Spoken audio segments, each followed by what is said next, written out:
Audio Jungle.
Horas Amanginang dan saudara-saudara yang dikasihi Tuhan Yesus Kristus, selamat berjumpa kembali dalam Renungan Harian HKBP Delta Mas di hari ini. Salam sejahtera buat saudara semua dimanapun berada. Damai dan sukacita oleh Roh Kudus melimpah senantiasa dalam hati dan kehidupan kita. Sebelum kita mendengarkan renungan firman Tuhan pada hari ini, marilah kita bersatu dalam doa.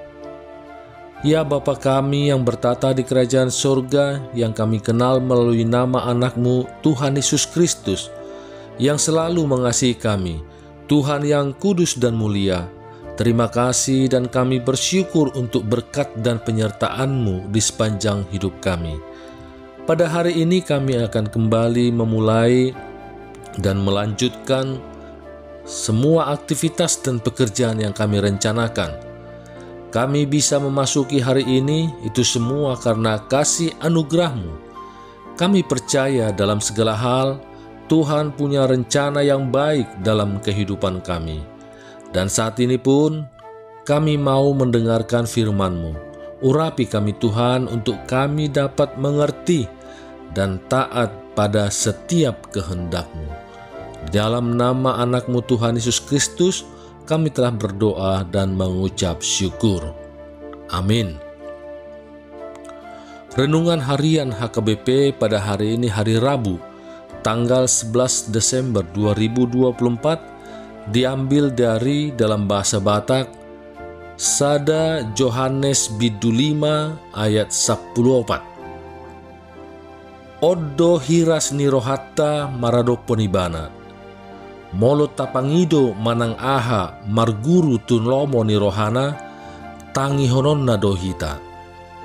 Dalam bahasa Indonesia 1 Yohanes 5 ayat 14.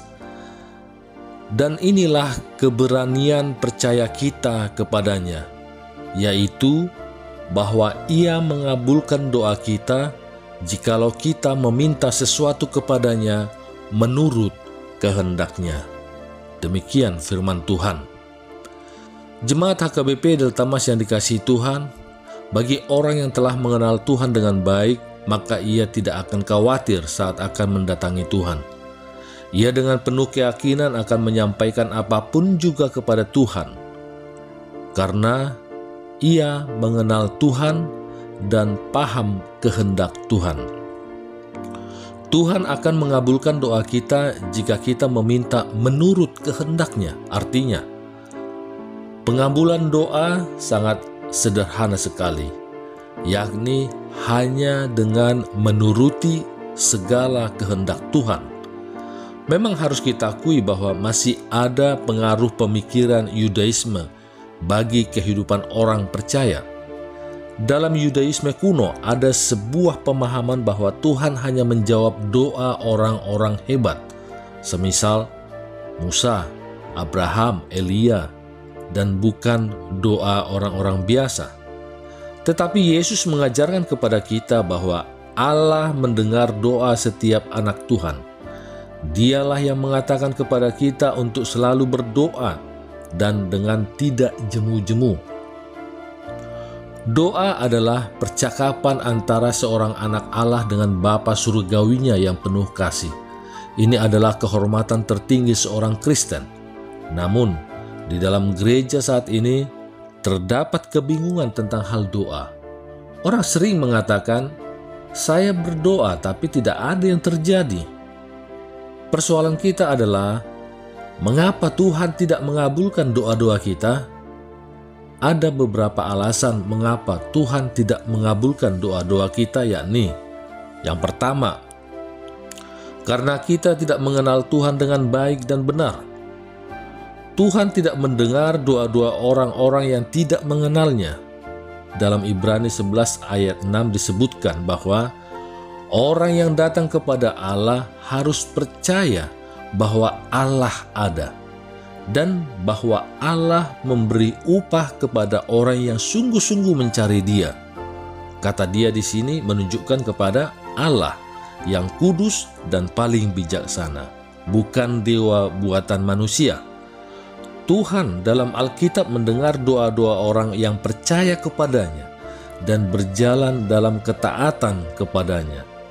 Seperti yang dikatakan pemazmur dalam Mazmur 66 ayat 18, "Seandainya ada niat jahat dalam hatiku, tentulah Tuhan tidak mau mendengar." Yang kedua, karena kita murtad.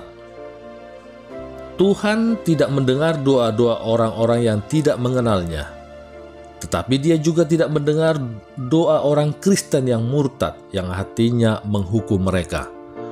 Tuhan berkata kepada umatnya yang berdosa, "Tetapi yang merupakan pemisah antara kamu dan Allahmu ialah segala kejahatanmu, dan yang membuat Dia menyembunyikan diri terhadap kamu, sehingga Ia tidak mendengar, ialah segala dosamu." Itu terdapat dalam Yesaya 59 ayat 2. Kemudian yang ketiga, karena kita tidak mendekati Tuhan sebagai anak-anak Allah. Agar doa kita dikabulkan Tuhan, kita harus menganggap diri kita sebagai anak-anak Allah dalam mendekati Allah. Ketika kita datang kepada Allah dalam doa, kita harus memiliki keyakinan bahwa Dia menerima kita serta menerima doa-doa kita. Dalam 1 Yohanes 5 ayat 13 disebutkan, "Semuanya itu kutuliskan kepada kamu supaya kamu yang percaya kepada nama anak Allah tahu bahwa kamu memiliki hidup yang kekal." Jika kita memiliki hidup yang kekal, kita telah menjadi anak-anak Allah. Itu adalah hal yang paling penting yang perlu kita ketahui. Karena jika kita tidak memiliki pemahaman itu, kita tidak bisa datang kepada Tuhan dalam keyakinan. Karena Allah adalah Bapa surgawi kita. Kita bebas untuk datang kepadanya seperti anak duniawi datang kepada ayah duniawinya. Kita dapat melakukannya dengan keyakinan karena sebagai anak-anak Allah kita mengasihi Dia dan Dia mengasihi kita. Allah sangat senang menyambut kita di hadapannya. Dengan kata lain, sebagai anak-anak Allah, telinganya tersedia kapan saja. Hal yang luar biasa. Telinga Tuhan terbuka untuk doa-doa kita. Keempat, karena doa kita tidak menurut kehendak Tuhan. Agar doa menjadi efektif, itu harus sesuai dengan kehendak Allah. Dengan kata lain, Tuhan tidak akan mendengar doa yang berada di luar atau bertentangan dengan kehendaknya yang dinyatakan. Misalnya, ketika Nabi datang kepada Daud dan berkata, "Anakmu akan mati." Daud berdoa dengan berpuasa selama 7 hari. Namun tidak ada yang terjadi dan anak itu tetap meninggal. Tuhan tidak mendengar doa Daud karena itu berada di luar dan bertentangan dengan kehendak Tuhan yang sudah dinyatakan melalui Nabi Nathan. Berapa banyak orang berpikir bahwa berdoa adalah membujuk Tuhan untuk melakukan kehendak kita, atau berusaha membuat Tuhan berubah pikiran. Tapi itu bukanlah doa. Doa berarti meminta Tuhan untuk melakukan kehendak-Nya yang kita terima. Dengan kata lain, ketika kita membuat kehendak Allah menjadi kehendak kita Keinginan kita akan terjadi karena itu adalah kehendak-Nya, dan kehendak-Nya selalu terjadi. Jika kita dapat memahami kebenaran ini, kita dapat menghindari banyak kebingungan dan memulai berdoa dengan benar. Momen Advent saat ini adalah saat-saat yang baik bagi kita untuk berdoa dengan lebih giat lagi kepada-Nya.